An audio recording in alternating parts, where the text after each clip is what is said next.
I have a younger brother, Caleb, who has absolutely despised me all my life. If you were wondering, maybe it was out of jealousy, well, you were wrong. I wasn't the favored child. He was, so he had nothing to feel jealous about. Let me give you some context. My mom has always pampered my younger brother. He was the golden child in our family. Mom would make his meals, do his laundry, and even ask me to assist with his schoolwork. I was expected to help out just because he's family, but the same courtesy was never extended to me. I came to accept it as I was quite independent. Perhaps it was partly my fault for accommodating his wants and needs without reciprocation.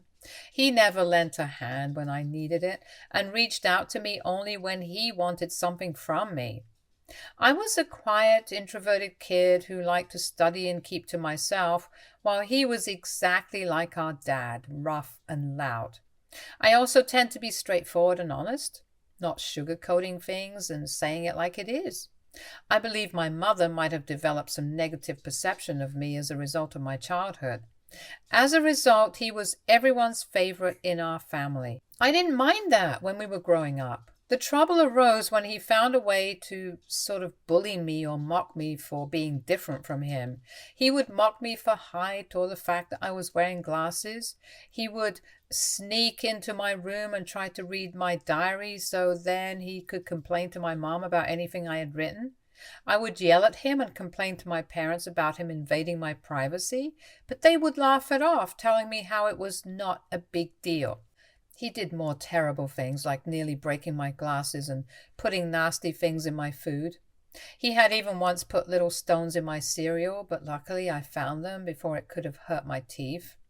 I told my mom, but she brushed it off, saying this is how brothers bond. Every time we would fight, Caleb would insult me knowingly, focusing on all my insecurities. He and I went to the same school, so he was aware that I was being bullied by a couple of kids, and he would show support to those kids instead of supporting me. He would join them in calling me names like the ugly loser or hairy monkey, and encouraging the bullies to physically harm me because, according to him, I was just a big failure. Another time we had a fight about something I can't remember, but it was probably something silly, and at the end of the fight he told me to kill myself. Other insults I could brush off easily, but that one really hurt because I was struggling with my mental health during that time. I'm doing better now.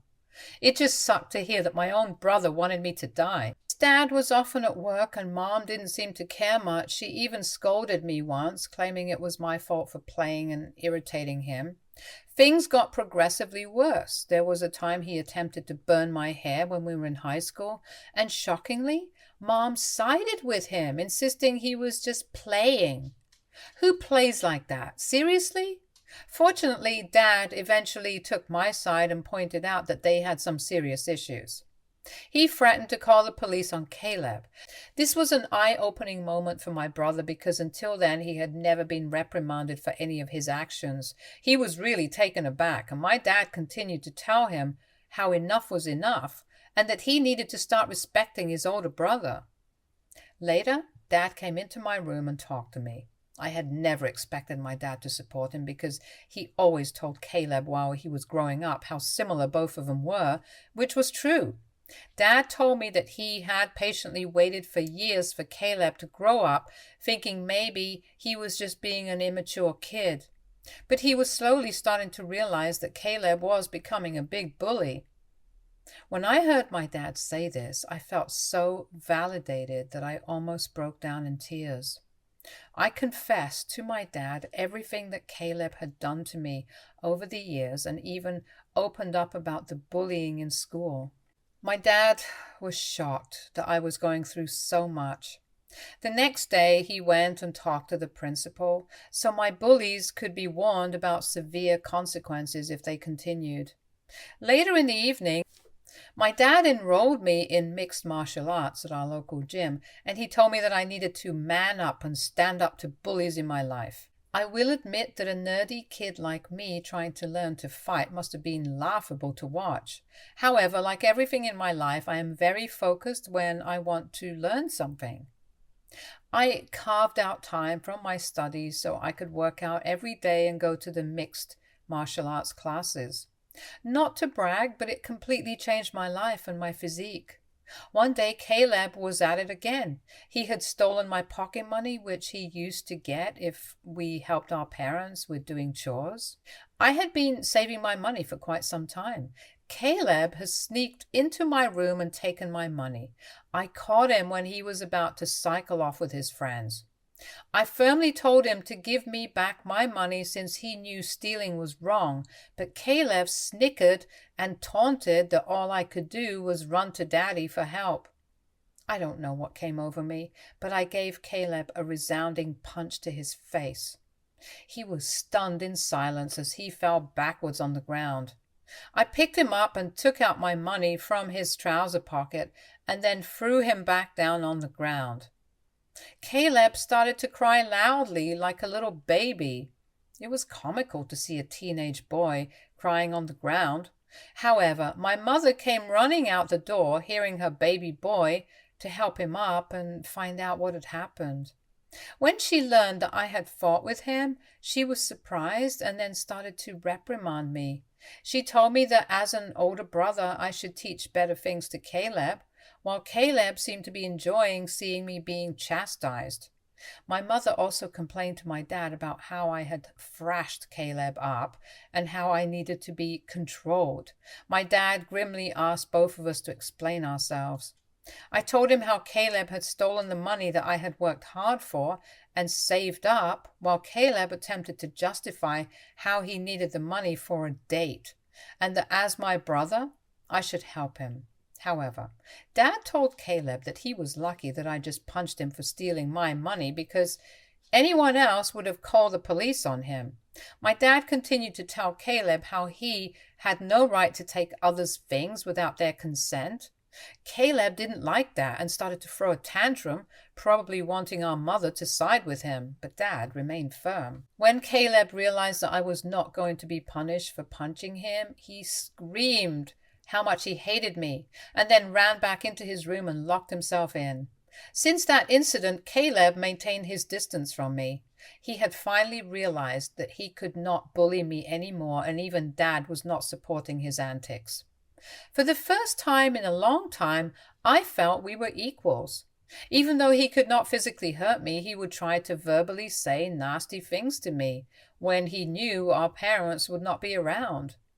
It definitely got worse as he got older. It felt like each year he became angrier and had a shorter fuse. If I approached him to ask something, he would simply ignore me to my face and walk away out of the room, calling me a nerd or a loser under his breath. If he wanted to say something to me, he would only go through our mother, who would relay the message. I would question my mother as to why Caleb could not just talk to me if he wanted something, and she would implore me to be more understanding.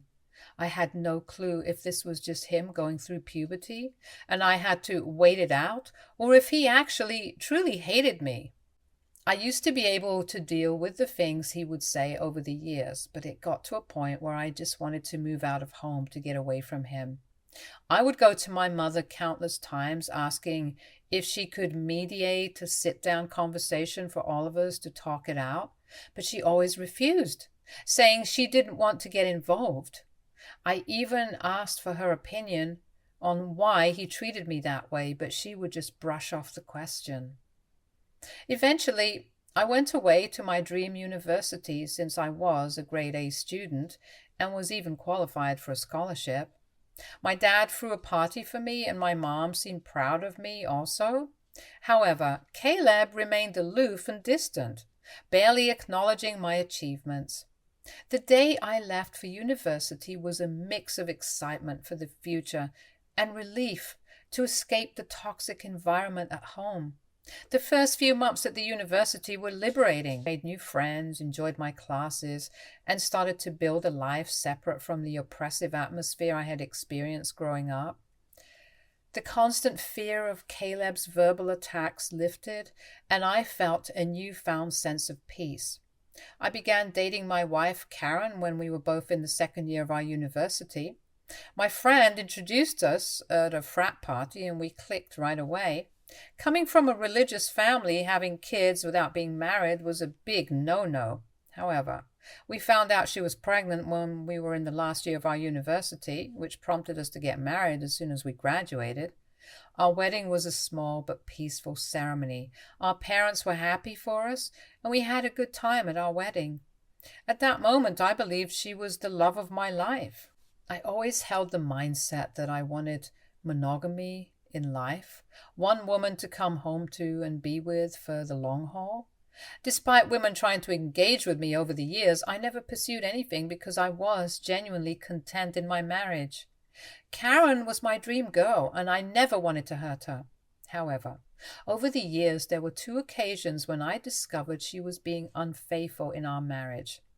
One was an off-and-on affair that lasted a few years with her married co-worker, and the other was a fling with an ex she had dated in high school when she went to visit her family states away. I'm sure there will be people who might call me foolish, and looking back, I can't really deny it myself.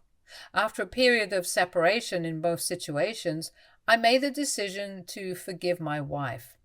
I never wanted to raise my child in a broken home, and I genuinely believed we could overcome these challenges. We were quite young when the situation with her coworker occurred, so I chalked it up to youthful mistakes and not thinking things through.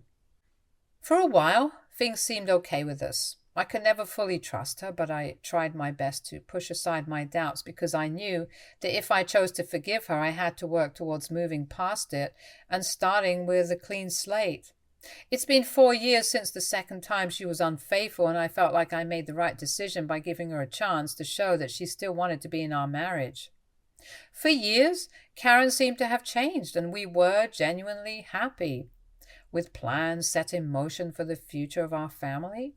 However, 3 months ago, my reality was once again shattered by yet another incident, which in my mind was far worse than the others. When she revealed that she had been sleeping with someone for quite some time and suggested that our son might not even be mine, hearing her words, I felt like the ground had been pulled out from under me.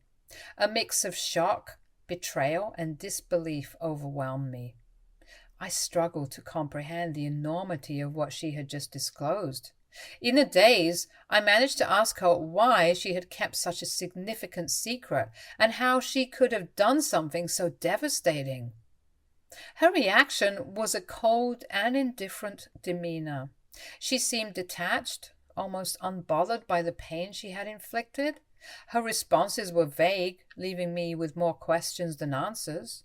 It was a surreal and painful moment, confronting the shattered trust and the uncertainties about my own family. I continued to ask Karen to tell me the truth because I felt like I deserved to know the father of the child, since I had been literally raising our son since the beginning. In the end, she admitted that it was Caleb. My eyes widened in shock as I asked her what exactly she meant by that.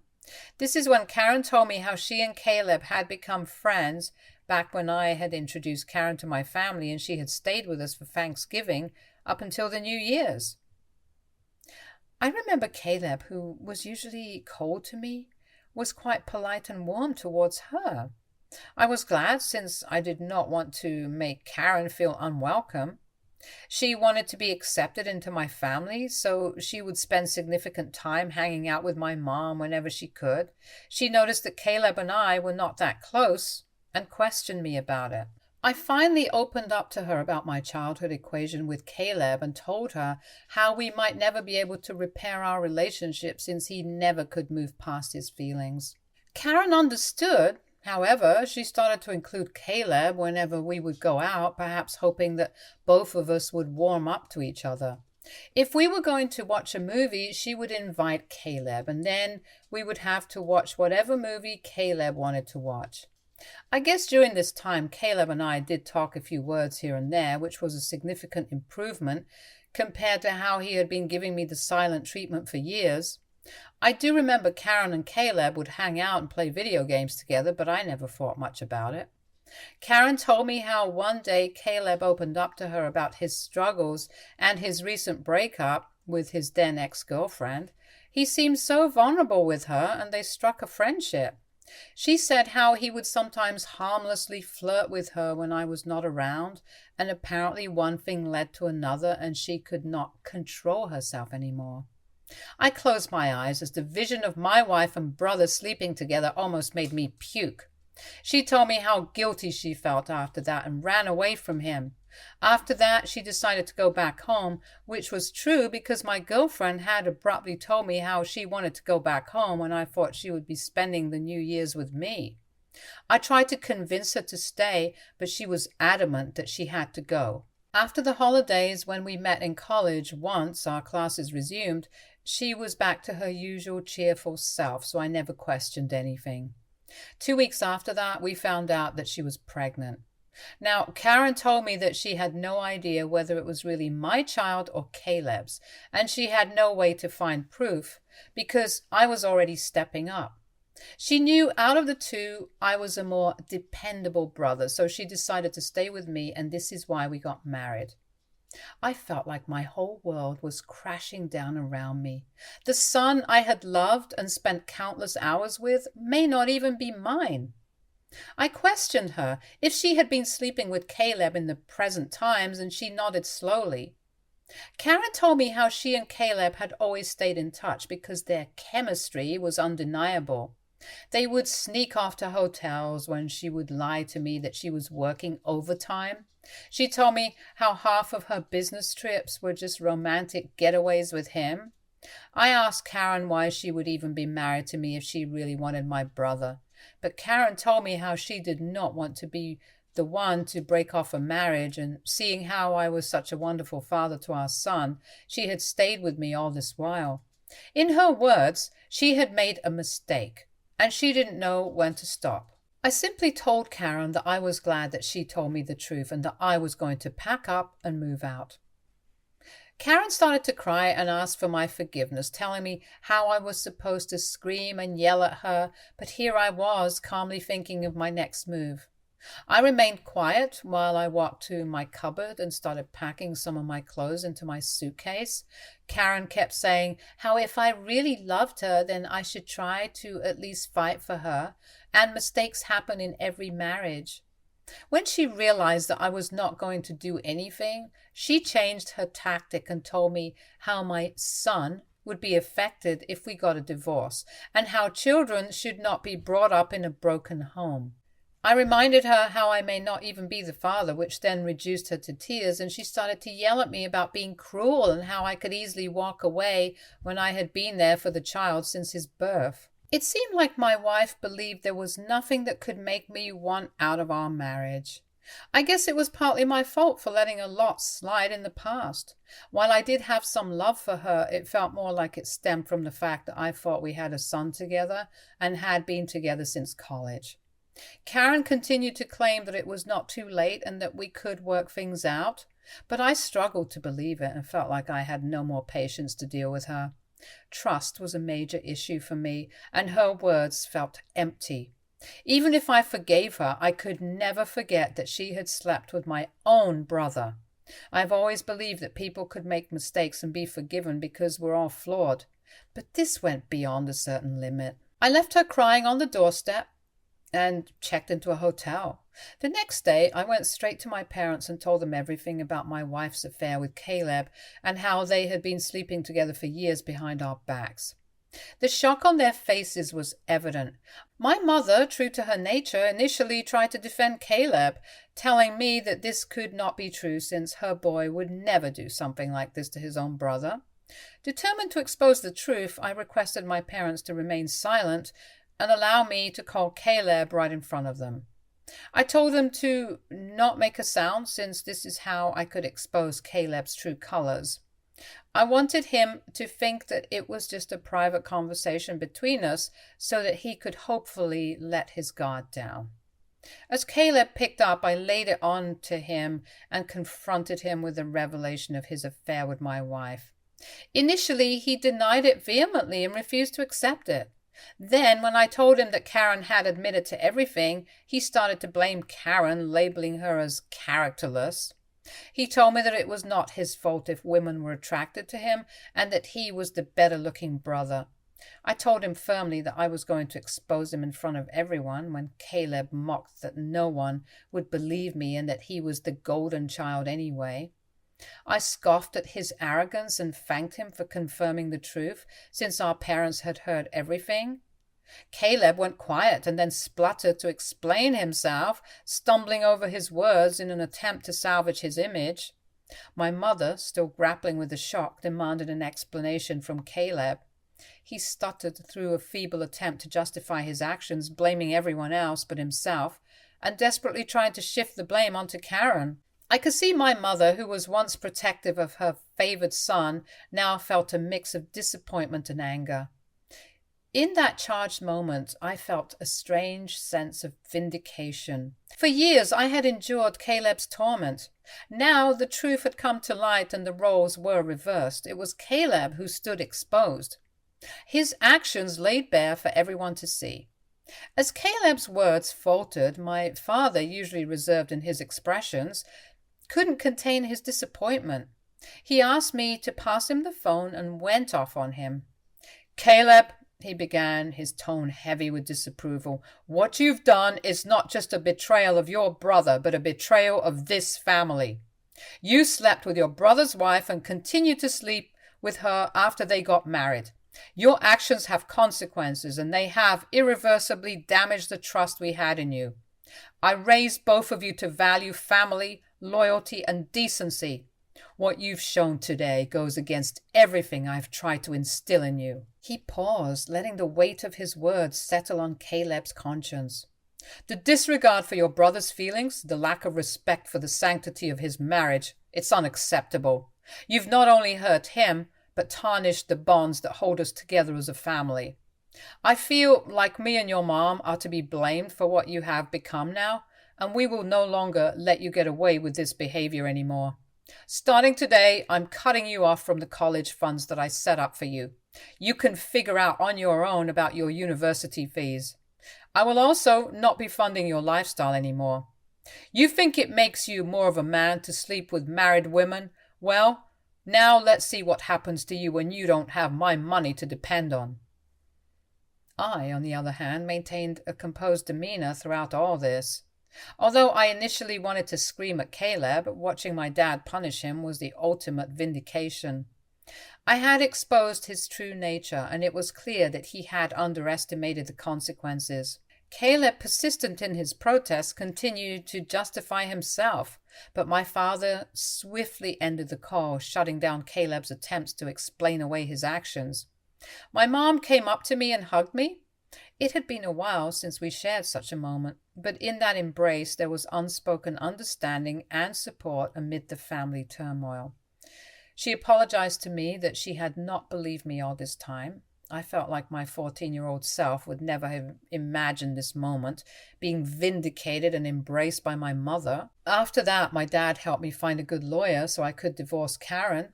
She and her lawyer tried to fight dirty by asking me for alimony, since I earned more than her, but luckily her affair played heavily in my favor. We also had a paternity test for my son, and it was determined that Caleb was indeed the father of the child. I can't begin to write how painful it was for me to digest this news. It was worse than when Karen told me that she had been cheating on me.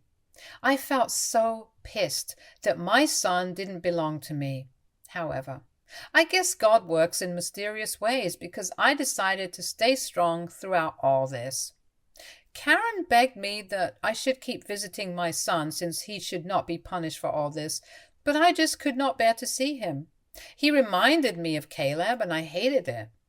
After my divorce was finalized and I was finally free, I moved into my own bachelor pad. It felt surreal living on my own, since I had got married so young and never really lived on my own. However, since I had always been independent, I was quick to adapt to my bachelor lifestyle, and I honestly loved it. 2 weeks ago, my dad called me to let me know that he had been thinking of changing his will, since he didn't want to give Caleb anything. If there's one thing to know about my dad, it is that he is extremely stubborn. Since he had made up his mind that he wanted nothing to do with Caleb, he had kept his word. Caleb tried to reach out to our parents and even showed up at their doorstep begging them for forgiveness, but he was not even allowed inside. My mother, who usually caves into Caleb's tantrums, also seems to be done with him, although it must be hurting her the most. Throughout all this, Caleb didn't even once send me a text to apologize for what he had done so clearly he didn't even regret it. He was just sad about being cut off from our parents. Well, Dad told me that he would be leaving everything behind to me just to ensure that Caleb doesn't protest later. He would be leaving him with only $1. My eyes widened in shock as my dad had worked really hard his whole life, including his assets, retirement fund and life insurance. It would come up to almost $2 million. The only clause in his will was that if my dad passed away before my mom, she would continue to live in their house even though the ownership would go to my name. Of course, I didn't mind this since I would want to take care of my mom until her last days. I don't know how, but Caleb found out about all this, and since he can't reach my parents, he called me yesterday trying to mend things right between us.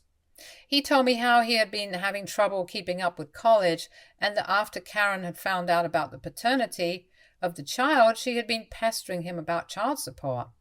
He told me that he had no money and was looking for part-time jobs, yet could not find anything. He begged me to talk to our family so we could start fresh, since he really needed my help. I started to laugh at his face and told him that I was so done with him that he should have thought about all this before sleeping with my wife and getting her pregnant. Caleb started to argue that I was being unfair and that she was to blame also, to which I agreed and reminded him how I did divorce her. And now she was his responsibility, so he should not be calling me complaining about her or her child, since this was the consequence of his own actions. Caleb started to raise his voice, but I cut him off and reminded him that he was no longer the favored child in the family, but the black sheep who slept with his own brother's wife. Caleb started to cry at this point and told me how everyone had been shitting on him, including our grandparents and relatives, which was true, but this was no longer my concern. I told him that we were done and to never call me again, since I was no longer his brother. Since then, I have been replaying the conversation over and over in my head. Although I hate my brother, I had never heard him cry, at least not since we grew up. I won't lie, but it did hurt me a bit that he was this helpless. So I guess I am here to ask if I should talk to our parents about him, or would I be an a-hole if I don't? Update 1. Hi everyone. A lot of you have been asking me as to why I am no longer in contact with my son, Henry, and some of you have also called me cruel. Well, I'm sorry to say this, but I don't feel comfortable raising another man's child. This is not a stepson scenario. In this case, I was led to believe that he was my son, and then I discovered that he was in fact my brother's son. Of course, I am hurt, and I have cried over it for days, but then the reason I don't want any contact with Henry is because I no longer want Karen in my life. If I talk to her child, she will find a way to snake her way into my life again, and I need my own space. You can call me cruel or selfish, but I can't see him ever again, or at least until a very long time. Update 2. Most of you have correctly guessed that it was in fact my mother who told Caleb about my dad changing his will, and he called me as a last resort to mend things. I did confront her in front of my dad, and she broke down. She told me how I had punished Caleb enough and that he had learned his lesson. My dad firmly told my mother that if she felt what Caleb did was forgivable, then he could no longer stay married to her, since he could never forgive him for his betrayal. His threat seemed to shut my mother up. My dad made it clear to her that if she ever talked with Caleb and we found out, then she could pack her bags and just leave him. Like I said, my dad is a very stubborn guy. Hopefully my mother will learn from her mistakes. Update 3. Hi Reddit. It's been 5 months since my last update. My relationship with my parents has improved in the last couple of months. My dad and I go golfing every weekend, and he behaves with me more like a buddy than my own father. My mother, even though she misses Caleb, has stayed away from him. Last I heard about Caleb was from my cousin, who told me how Caleb had been asking everyone for money and in the end had to drop out of college when he could not afford to pay his fees anymore. Him and Karen are living together, and he even has a job as a part-time mechanic, apparently. I think they are raising Henry together, which is a good thing, I guess. I never bring up Caleb in my discussion with my parents, and neither do they. For everyone asking, I am doing quite well. I was promoted at my job 2 months ago, so my salary has improved significantly. I haven't been dating anyone since I feel like I need time and space to heal. I have been going for a few therapy classes, so I guess we will see how that works out. Stay tuned for more stories from Argo Relationships.